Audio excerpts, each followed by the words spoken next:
good. This is our first video. Yeah. Our first. Well, the first one where we talk about why we're doing this. Why are we doing what? Walking the GR10 from opposite sides, meeting in the middle. Yeah. We are at the moment in. The bay, Hendaya Bay. It's actually Andai. Andai. I heard it yesterday in a bar. On French. Le français. On the west side of the Pyrenees. Yeah. And Atlantic side. This is where you're gonna start. yeah. Yeah. So How are you feeling? a little nervous. Yeah. About what? Yeah, maybe we should go back first. Where did this started? Where did this start? Was it a couple months ago, I think? Yeah. I think it was the time. About 3 months ago. Yeah, when I think I started like thinking about or having an idea about quitting my job, and you quitting your job, wanting to. Already had the feeling for quite a while that the place in Groningen was not really the place. I don't know if people can see you. For settling down. I think they can. You mean? Yeah, for settling. I mean, I knew it was not the place to settle down. Because Holland feels like very, quite a pressured place to me. And Groningen, like it being in the city, was already something that didn't feel like a fit anymore for quite a while. Yeah.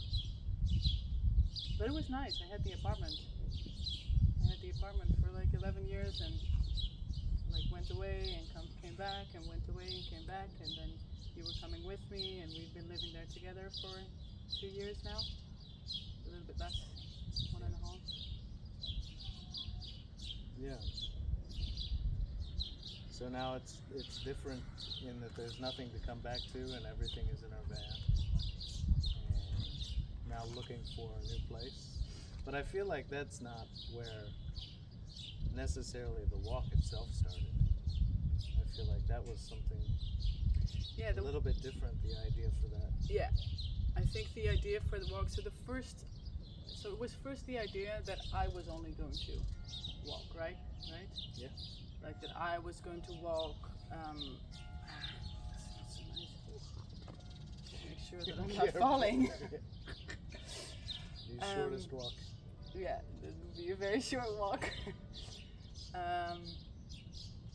Yeah, so I was first going to do this walk on my own, and then we were going to meet at a place where we were going to spend the winter time in the Pyrenees, on the east side of the Pyrenees.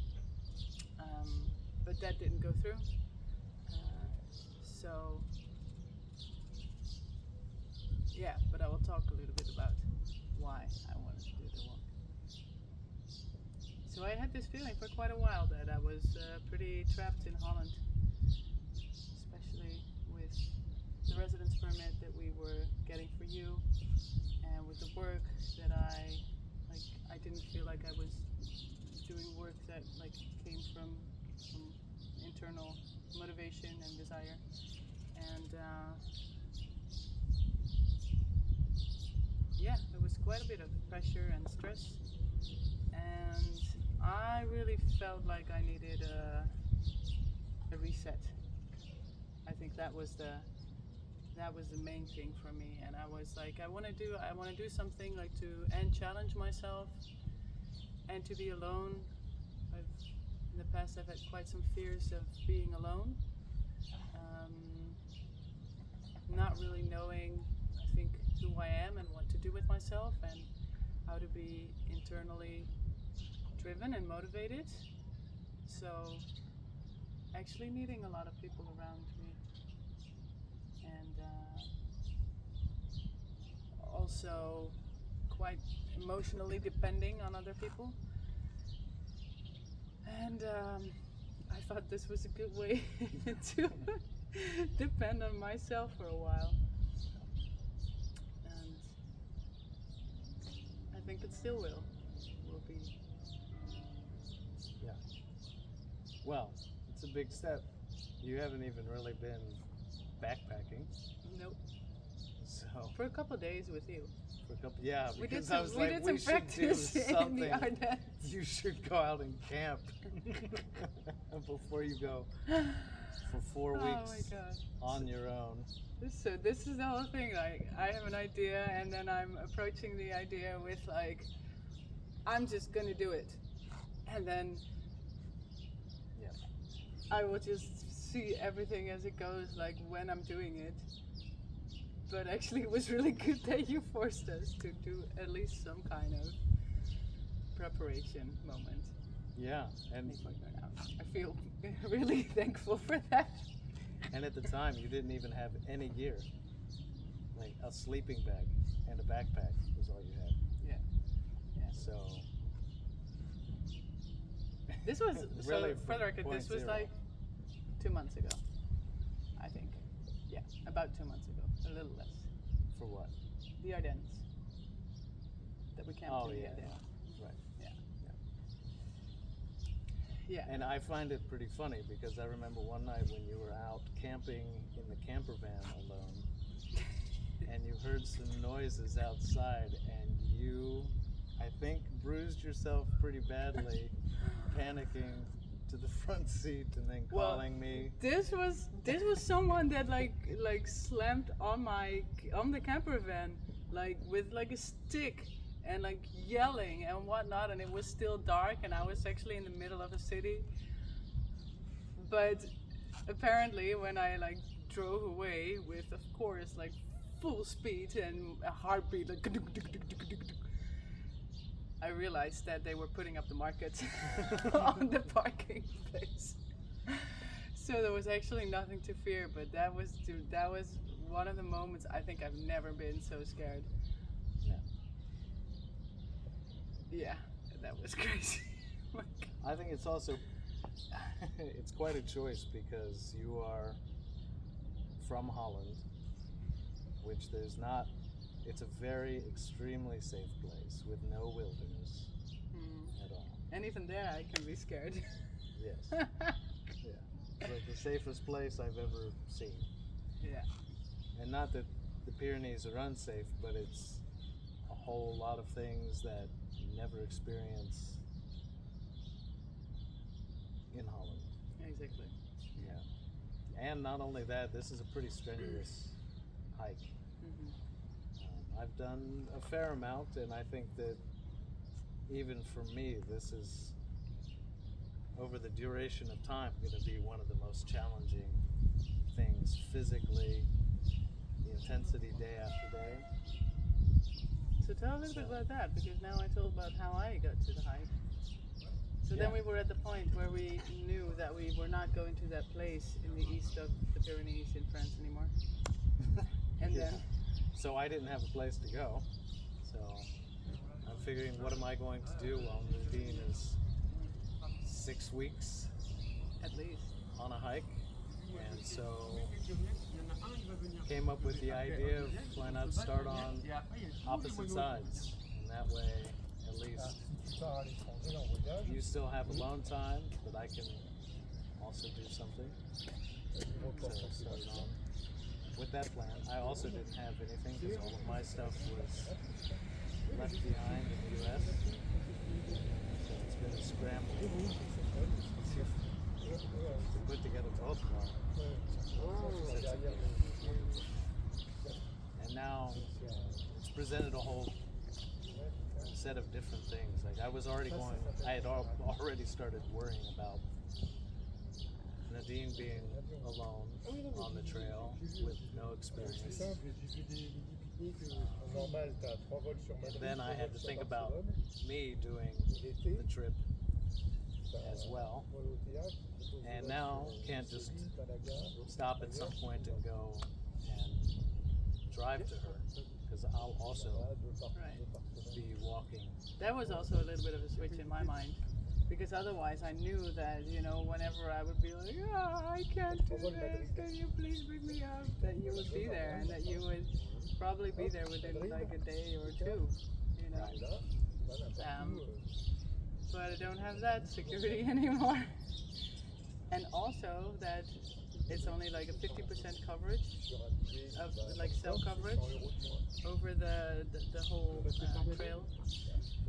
So Yeah. the contact is going to be limited. Right. And this is also the thing, we're not going with a lot of money, so I wanted to do a GPS satellite phone that could do maps and you could send messages no matter where you were. But we're trying to save money here and there, doing it especially now that I have to have all the gear as well, going across, so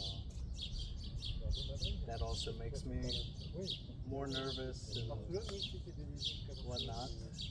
Well, yeah, I know. I talked you out of it a little bit. and then linking up's not always so easy because if there's not cell service where you are and there is where I am, and there is where vice versa, just linking up for communication is not going to be always easy either. So It definitely has a little bit more of the feeling of being alone and really having to, like, if I get in any kind of situation, that I just really rely on myself. And for you the same, of course. yeah, And yeah, I'm not so worried about it. The only thing that I'm like, well, you're not really worried about anything because you don't know what's coming. You've never done it before. I have no idea what you would have bought for yourself for this we just trip. did some packing. Did I do some good packing or like food packing? Yeah, nice. We'll take a look at that later. Yeah, we will. Yeah. But I think there was a lot more also to it.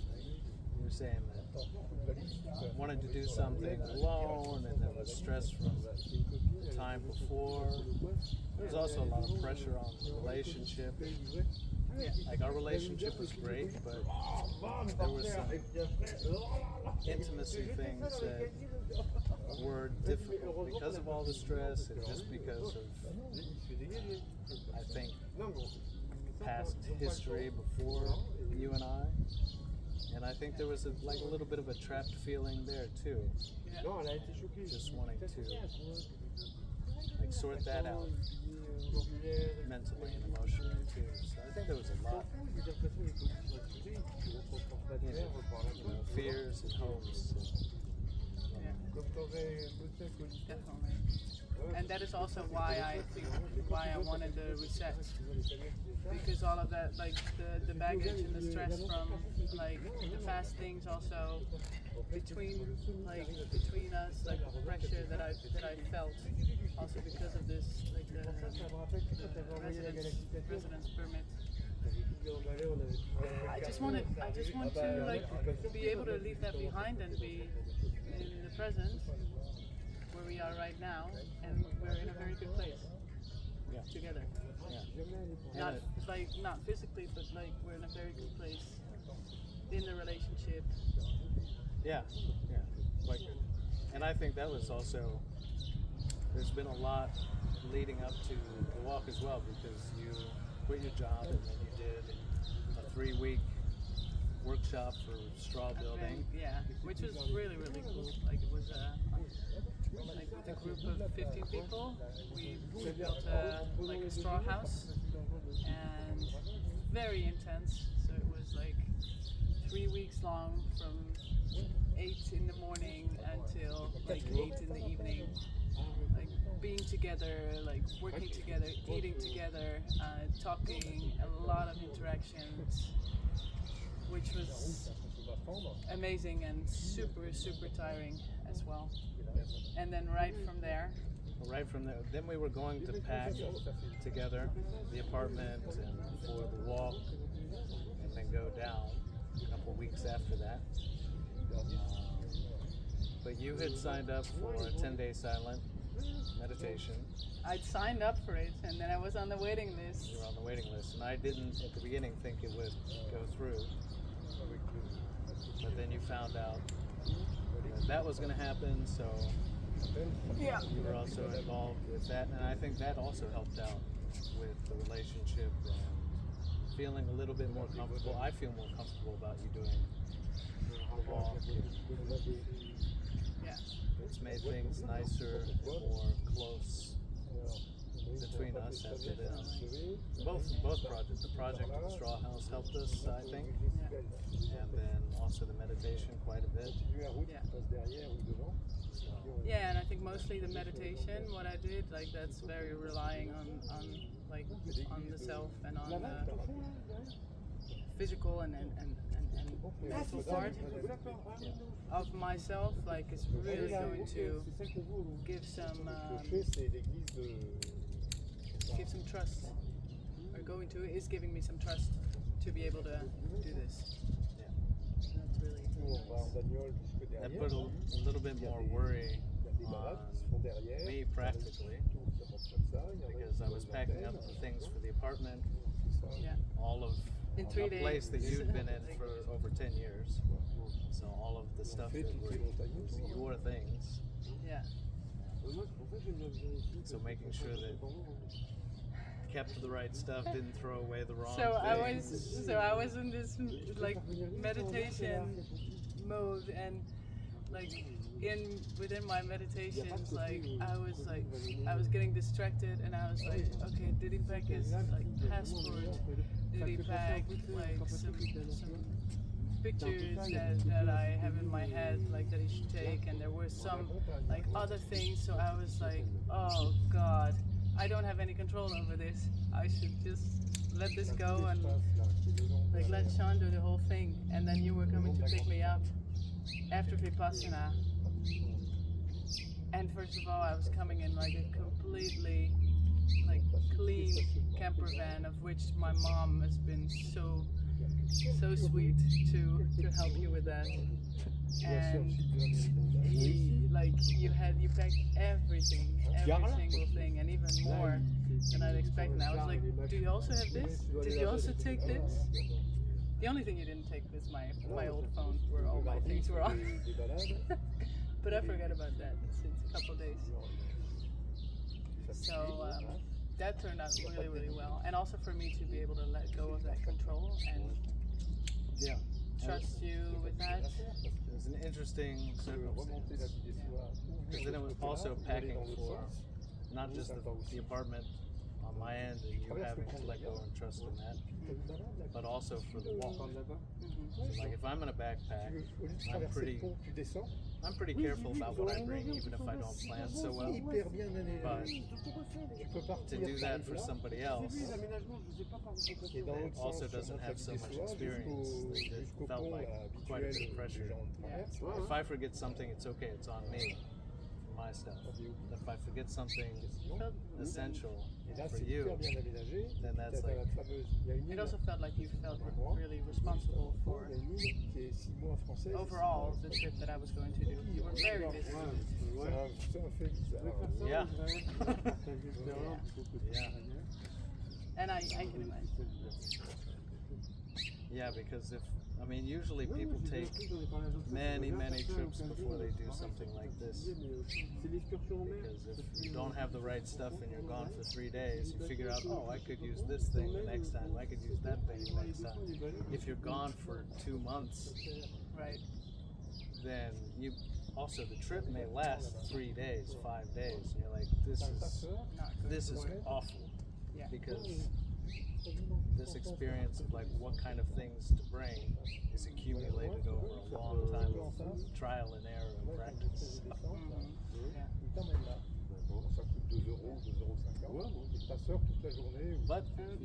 who's gonna go?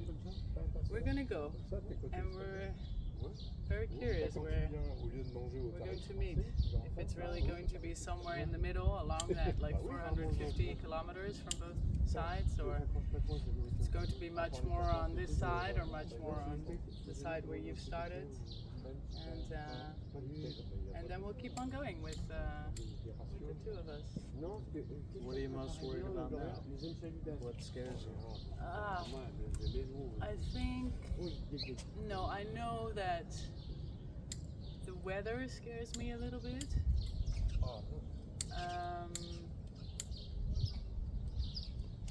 You know, 2 days ago when we arrived here, it was like big thunderstorms, heavy rains, like winds and everything. Mais le problème, c'est qu'elle est moins habituée, la vraie. And yeah, I was seeing myself on the mountain. Yeah, and hopefully, I mean, hopefully I can see that coming, and I can put up my tent already. That woman is really enjoying there. In the sun. Yeah. Just sitting relaxed. Maybe she's done Vipassana too. No, she's itching.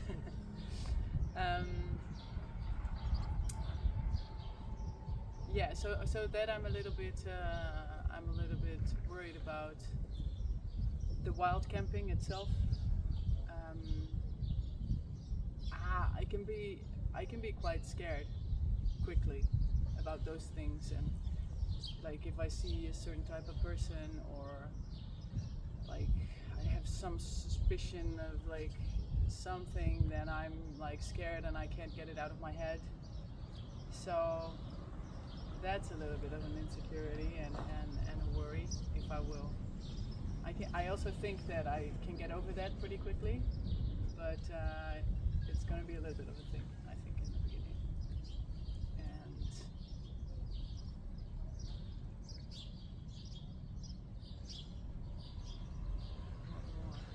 physically, not so much.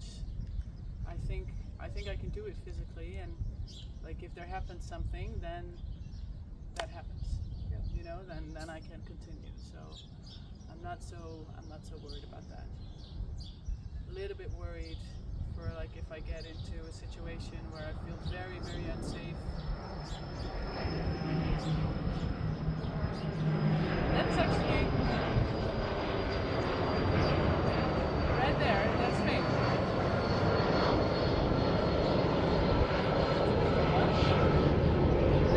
That plane is coming from Bilbao. Spain is just a couple of kilometers. Like 100 meters. Walk to Spain in less than 10 minutes.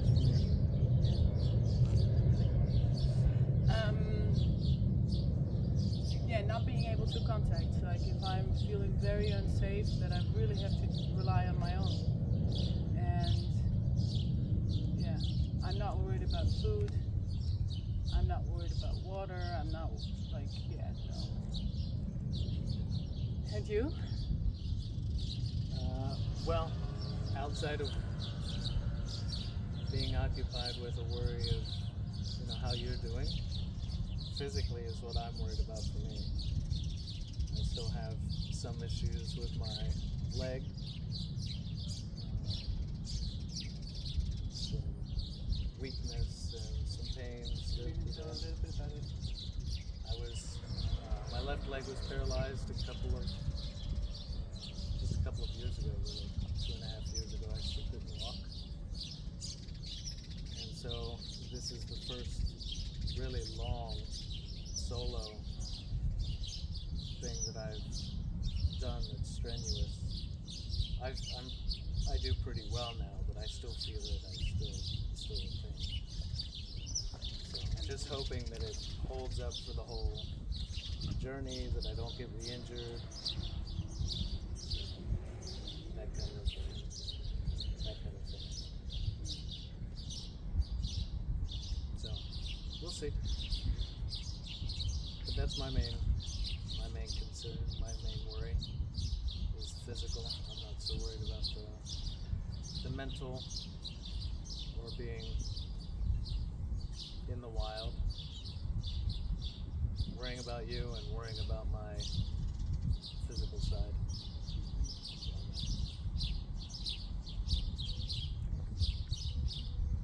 And hopefully you will get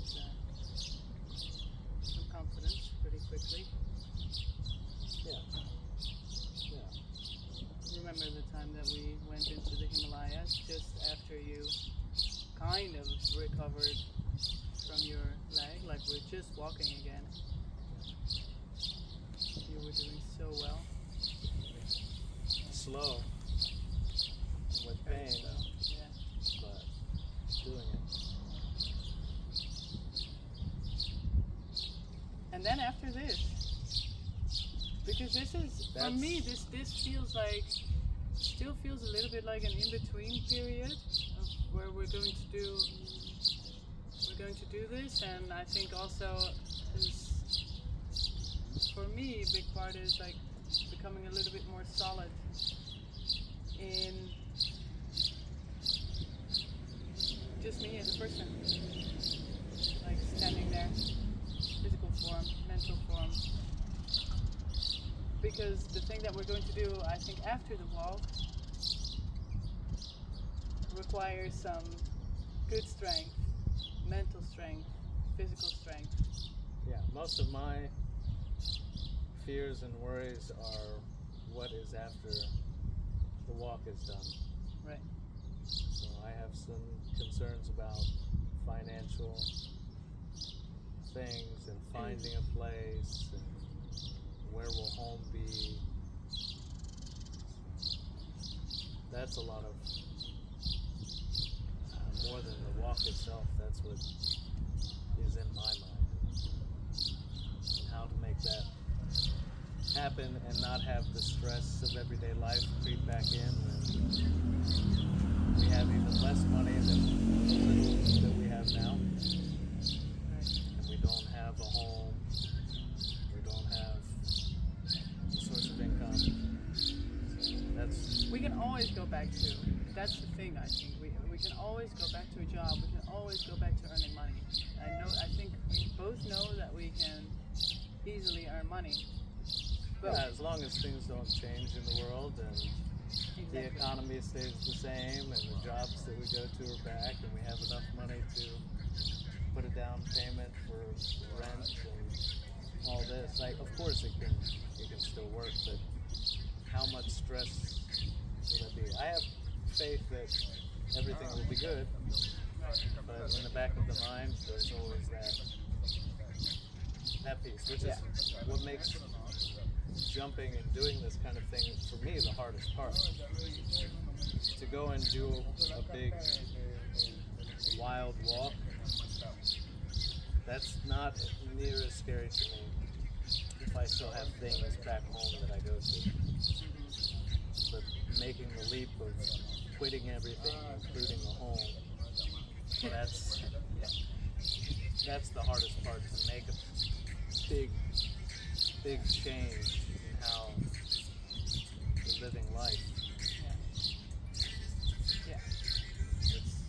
It's difficult because it goes back and forth. Like one day I'm like completely 100% positive everything will be good, and then sometimes it'll creep in that this is a stupid thing to do. So it's like trying to maintain that positive initial mindset that things will work out and the world is kind and people are good. Staying pure with it, which is also difficult. But this is a part, I think, that we've been working on a lot lately. Staying pure with it and really trying to trust the process, trust the kindness of the world, of others. Have faith that we also give that kindness. We give that kindness, and it also, comes around.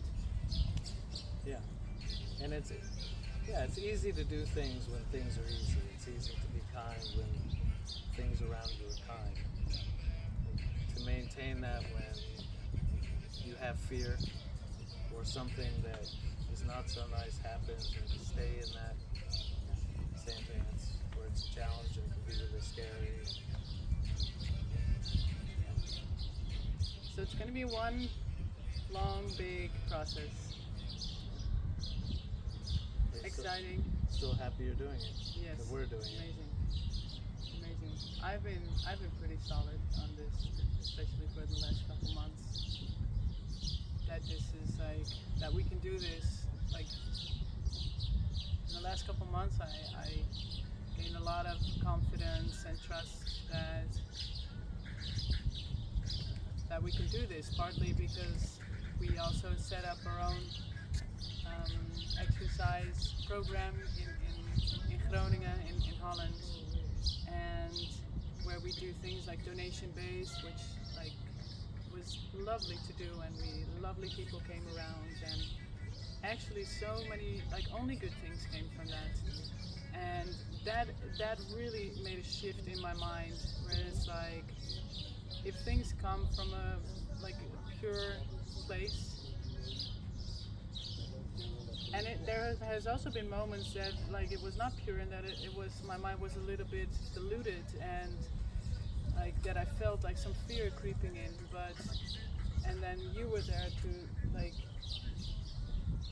say to me like, hey, let's just trust this. Let's just do it in this way that we believe we can do it, and see what happens. And we did that, and then now it's so much easier to make the step and trust a process. And with that, along with that, I have, I think, created a much deeper connection within myself, and especially with this Vipassana. So it's good. And whatever happens, there's no it doesn't feel like failing if it doesn't work out exactly the way that we want. Yeah. But we're going to try it. We're going to do it. We're going to give it a real try. Yeah. And not with the first couple fears be like, okay, let's go back into these pressured kind of jobs, which we are okay with, but and where that takes up a lot of space, and it has less space to really share our pure love with the people around us, because I think that is in the end what we would like to do. Build a place where we can share from that pure place, and also build maybe a little family, if it's possible.